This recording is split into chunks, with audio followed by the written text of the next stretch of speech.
ठंड से ढके उत्तराखंड के पहाड़ों में एक छोटा सा गांव बसा था, जहां ठंडी हवा हड्डियों तक उतर जाती थी और ठंड मानो इंसान की परीक्षा लेती थी। लखनऊ की बड़ी हवेलियों में पली बड़ी काव्या ने ठंड तो बहुत देखी थी, लेकिन वो ठंड कूलर की ठंड थी, गाड़ी की ठंड थी और महंगे ऊनी कपड़ों में लिपटी आराम की ठंड थी।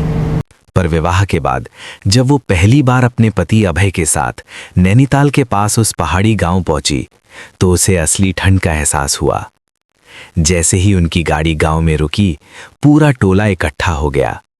औरतें उन्हीं शॉल ओढ़े फुसफुसाने लगी, देखो यही है शहर वाली बहू, इसके कपड़े देखो कितने कीमती लगते हैं, ठंड में देखना कैसे कांपेगी।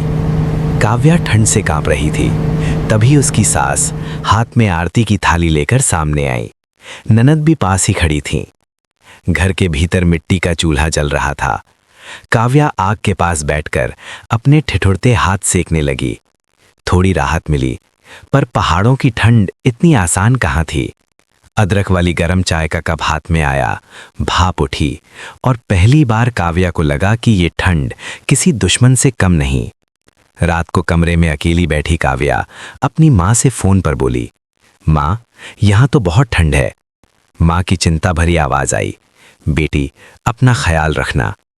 लेकिन काव्या ये नहीं जानती थी कि असली परीक्षा अभी बाकी है। इस गांव की एक पुरानी परंपरा थी। सर्दी की पहली रात सबको छत पर सोना पड़ता था। बुजुर्गों का मानना था कि ऐसा करने से साल भर कोई बीमारी नहीं लगती। जब अभय ने ये बात बताई तो काव्या घबरा गई। इतनी ठंड में छत पर? शाम होते होते छत पर रजाइयां और गद्दे बिछा दिए गए। आसमान में तारे चमक रहे थे और हवा बर्फ की तरह चुभ रही थी।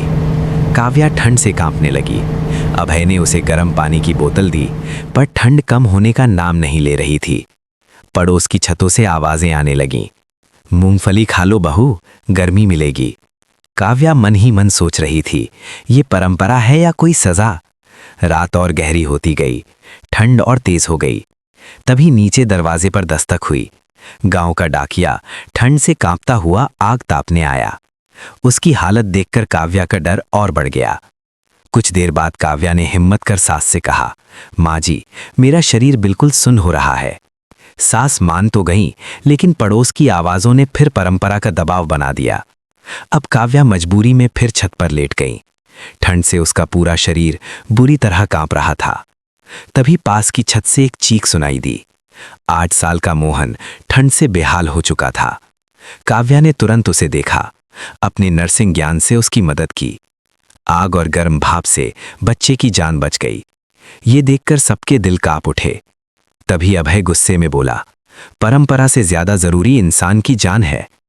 उस रात गांव वालों को अपनी गलती का एहसास हुआ। अगली सुबह गांव में फैसला हुआ, अब कोई भी ठंड में छत पर नहीं सोएगा। और काव्या समझ गई कि सच्ची परंपरा वही है जो इंसानियत सिखाए। कहानी का संदेश यही है कि परंपराएं तभी तक अच्छी हैं जब तक वे इंसान की रक्षा करें, ना कि उसकी जान लें।